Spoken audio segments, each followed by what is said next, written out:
Hello, friends. I'm Pastor Robert Abner, and I serve Lutheran Church of the Cross in Muncie, Indiana, and Grace Village, which is the Lutheran Episcopal Presbyterian campus ministry at Ball State University.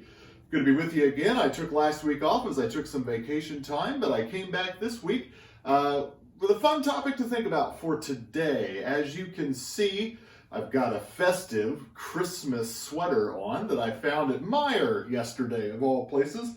It says, "Go Jesus, it's your birthday." Kind of fun. I saw that and I thought, well, that's probably the last ugly Christmas sweater I'll need. So I've got one for any parties when the pandemic's over next year, God willing, and we get to have ugly sweater Christmas parties again. So I saw this sweater, thought it'd be fun to have, and then it reminded me that my good friend, my brother Troy Walter, had messaged me last week while I was on vacation to ask me about when was Jesus born.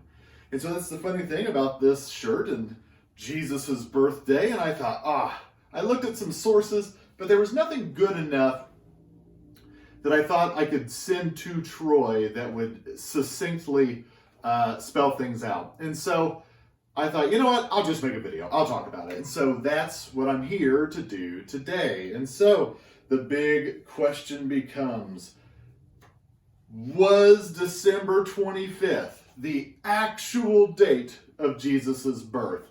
And the short answer is no. Okay, so, well, all right, let's just say not likely, or we don't have any really firm evidence to point that either way, because guess what? You know what date the Bible says Jesus was born? It doesn't, right? So let's just speculate a little bit as to how the church landed on this date and when Christians would have started celebrating that date. And let's talk about what likely dates may have been. The Bible also doesn't really name a season that Jesus would have been born, so we don't have a whole lot to work with there date-wise. And do you know why? The early church wasn't focused on that. You know, this chronological stuff that we busy ourselves with so much was not so much a big thing, at least to the church at that time. And so the early church was also more focused on the death and resurrection of Jesus rather than the incarnation of Jesus. We'll talk a little bit more about that at the end. The incarnation is important, but for the early church, it was about the resurrection. It was about what Jesus had done for them.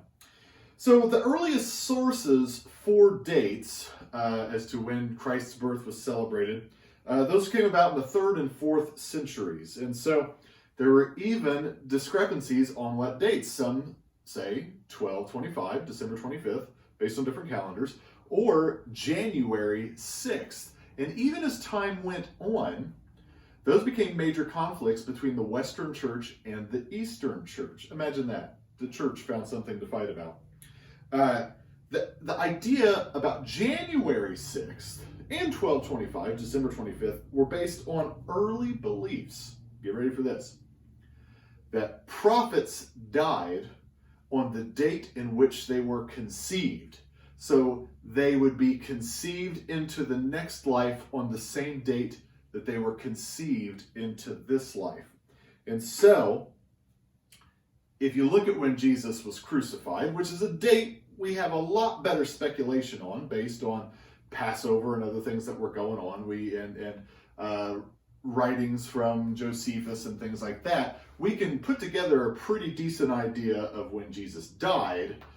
And then what people were doing with that was doing the math backwards to try to find Jesus's birth. So they're like, okay, if Jesus died on April 6th, then we count 9 months backwards, and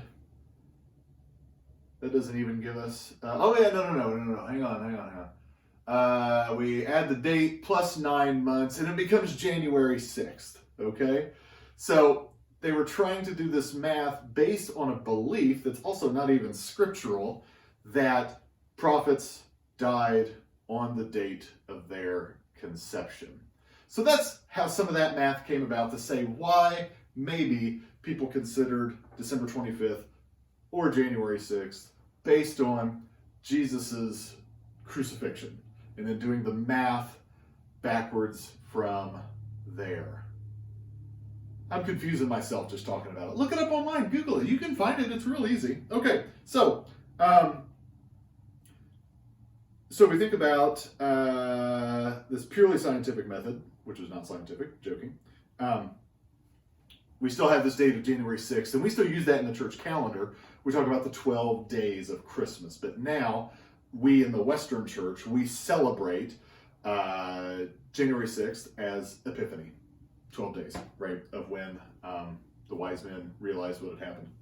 So in the Eastern church, the Orthodox church, they still celebrate Christmas in January. So January 6th is Christmas Eve for them, and Christmas Day is January 7th. And now you know why, because of those splits over the belief of when Christmas happened that go back hundreds and hundreds of years. So that's interesting. I learned that today. So the oldest record that we have written, kept, of Christmas being celebrated on December 25th comes from the year 336 Common Era, and it was in a Roman almanac. And basically this Roman almanac had the dates for lives and deaths of bishops, lives and deaths of martyrs, these days that we now talk about on these days of commemoration or feast days. And in there, they had the date, December 25th, and it says, Natus Christus in Bethlehem, Judea, which means Christ was born in Bethlehem of Judea. So this is the earliest written account of December 25th being celebrated as the nativity of our Lord. So we really don't know, like I said, we just don't know why that date was chosen specifically. Why would the church choose December 25th? Now, again, we don't know why that date was chosen, but the most prominent theory, okay, it's not about prophets and dying on days of conception and anything like that. The most prominent theory, and most, I'd say widely accepted theory, is that this was done by the Romans to substitute pagan holidays, all right? And so, these, more specifically, these pagan holidays that took place around the winter solstice. And so,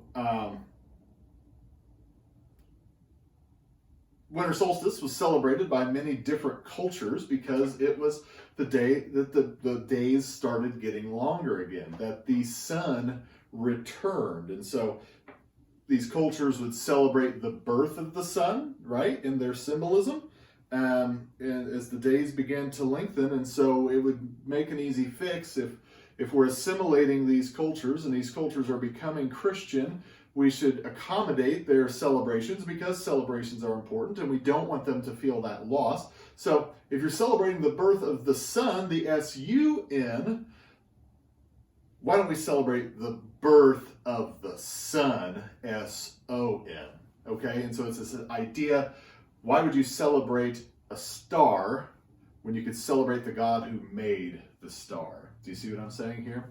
And so it really makes a lot of sense that the Roman Church at the time would have done that in order for, again, assimilation of these peoples that they were conquering or occupying. And so that's really the most popular scholarly belief as to why we landed on December 25. Because you got to think, this was being, the winter solstice is being celebrated by Syrians, Egyptians, Germanic peoples, Scandinavian peoples, Roman peoples. Like, it's all of these people that Rome was coming into contact with they already had a holiday that time of year anyway. So, and many more. I mean, I just named off a few. And that's also where we get some of our Christmas traditions, is from some of those old pagan holiday celebrations that carried over and got brought into our Christian celebrations, whether it's lighting up a tree or putting out green wreaths as the Germanic tribes did, burning a Yule log. We could do a whole other video on, not that Christ Mass was a pagan holiday, it's just that the winter solstice was celebrated by pagan folks and they had their own traditions. So Christmas is not a pagan holiday, but we've got plenty of traditions that are holdovers or borrows from those pagan traditions. So that's something that people like to get mixed up. People like to say, oh, well, Christians took Christmas from the Vikings. And it's like, no, they didn't. They didn't take Christ Mass, which Christ Mass, celebration of Christ's body, they didn't take that from the Vikings or Viking Age Norway. It's that they came along with the calendar of when Yule was being celebrated, and that's when those things run side by side there. So again, traditions borrowed, or traditions stolen, if you will. Holiday of Christ Mass, not. Okay. Last thing, actual date, or actual year. Oh, no. One last thing about the actual date is the debate becomes, based on the gospel accounts of Matthew and Luke, we'll talk about that in just a second. Why were the shepherds in the fields with their flocks? They wouldn't have been doing that in the winter, right? So some scholarly argument points it that way. They would not be doing that in the wintertime. Whereas other ones would say, well, actually, the winters are mild in the Middle East there, and there were actually rabbinic rules about having sheep near Bethlehem in February. So they can't even argue about when the shepherds would be tending their sheep and what time of year that would be. So again, we can't know, right? We just can't know. We'll get back to that. Year we can get a little closer to. So based on the accounts of Matthew's gospel and Luke's gospel, who are actually the only two of the four gospels that have nativity accounts. Many of you may not know that. There's no birth story, nativity story in Mark. There's no birth story, nativity story in John. And 13 of our letters, 13 of our books of the New Testament, of the 27 books of the New Testament, written by the Apostle Paul, St. Paul, he never mentions the birth once either. So that really reminds us, too, of this emphasis of the early church on theological things and the resurrection, and not about the birth or the date. It just doesn't seem that they cared, okay? But Matthew and Luke, they quote a couple of things here in historicity, in the historical critical context, as we think about Jesus being born during the reign of Herod the Great, and that the Emperor Quirinius orders a census. And so if those were two things that were happening at the birth of Jesus, it would not place Jesus' birth at year 0. That would put Jesus' birth somewhere between 6 and 4 BCE, before Common Era. So, maybe we know the year, or close to it. Okay. So all this to say, wrapping up here, the celebration of the incarnation, not Jesus' birthday, but the celebration of the idea that God became flesh, that the Word became flesh, that God chose to dwell among us in the form of a human, that is important. That should be celebrated. That is special, because when we think of Jesus against the other gods of the time, these are some of the things that set Jesus apart. A virgin birth does not set Jesus apart. Other cultures had their gods that were born of virgins. Not even a real resurrection sets Jesus apart, because other gods had been resurrected at that time too that were in the discussion. But the idea of God becoming human in order to suffer and die for us, in order to do that to set us free, that's different. That sets Jesus apart. And I could make a video about that, but Rob Bell made a way better one than I could ever make. And if you want to see that, let me know. I'll send it to you. The date is irrelevant, but what we're celebrating in the incarnation of our God, of Emmanuel, of Christ with us, is important. So let us remember the reason for the season. It is the incarnation of Christ, the God who is with us. So, hope that explains some things for all of you. I hope you enjoyed that video. Hope you enjoyed my sweater. I will be enjoying it for years to come. It's a little smaller than I like them to be, but these things happen. So, everybody take care. Troy, thanks for asking the questions so that I can make a video about it. Love you, man. And everyone else, take care of yourselves and each other, and may the Lord bless you and keep you until we gather again.